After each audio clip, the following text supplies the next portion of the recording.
Hi everybody.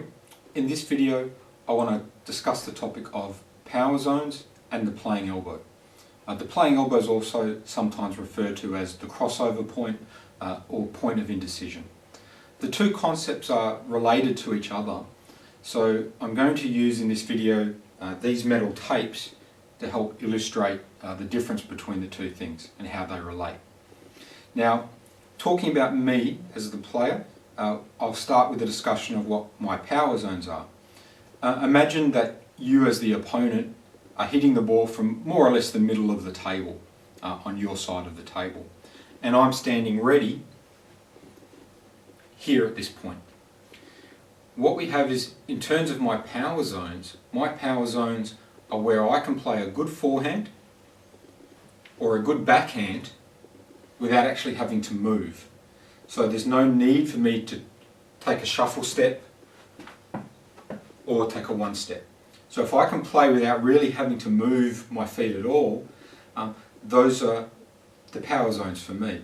And what you'll see is this area here, marked out between these two tapes, is my forehand power zone, and the area here between these two tapes is my backhand power zone. So if I'm standing ready in more or less this position, what you'll see is if I turn to my forehand, I can get all the way over there and all the way here with really not having to move my feet much at all. So if I wanted to hit a strong shot, if you put the ball somewhere in this power zone, I'm going to be able to just turn and hit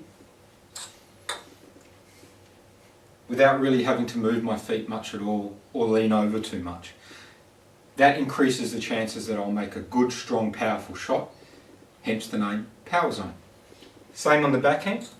If the ball's somewhere in this area, on my backhand side, I can just move a tiny fraction here, just lean barely. If it's here, no movement, virtually no movement at all. I can play all of those very, very balanced, and I'm likely to play a stronger shot. So as my opponent, if you put the ball in this area or in this area, you're likely or more likely to get a strong shot back from me because you've put the ball in my power zones.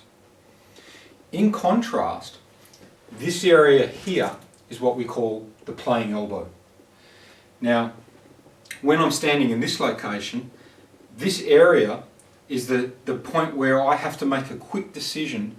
Do I play this with my backhand and come over and have to move to play my backhand? Or do I try and play it with my forehand, in which case I still have to move significantly? So if you can put the ball in this area, you have two benefits. Firstly, you have the benefit that I have to decide, is this going to be a backhand or is this going to be a forehand? I have to decide that very quickly if you hit a good, fast shot. The second thing is, regardless of which decision I make, I either have to lean over or move my feet to play that shot well. If I just lean, I can lean either way. I can play the shot, but it will affect my balance to come back for the next ball. If I move, I can play the shot, but making me move, it's always more difficult to move and play than to be able to just stand still and play. Now, as you can imagine, this playing elbow is firstly, as you can see, a pretty small target to hit. Okay? You don't have a lot of room for error. So it's not that easy to hit. The second thing, of course, is as I play and move around the table, that playing elbow is going to move as well. So it's not just a matter of saying, okay, I'm here, you'll aim. You have to be thinking more or less when you're hitting the ball, where am I going to? Or where am I likely to be to try and hit that elbow? So it's a moving target that's not easy to hit, but if you do get it there, it can be very effective. On the other hand, these areas out here, they are also quite effective for you to put the balls in. What they don't have is, they don't force me to make a decision about which shot. If you put the ball over to this side, I know that I need to play a backhand. You know, because it's that far over. It's an easy decision. Likewise, you put the ball over here, it's obvious that I need to play a forehand. I'm not going to run all the way over and try and play a backhand. So I don't have to make a decision. What I do have to do if I'm standing here though is I can't reach it without leaning excessively and falling over, which will hurt me for the next shot, or having to move to play the ball. So I have to step in some, and moving and hitting is more difficult. Same on the backhand, I either have to step over and play it, or I have to lean, which takes longer to get back. These areas will also change a little bit depending on where I am. So if I come over this way, you'll have less area there, but you'll also have more area here. So one will narrow and one will tend to widen. So those areas are also, as you can see, tend to be a little bit bigger than the playing area, playing elbow, but also narrow towards the end, whereas they're wider closer to the net.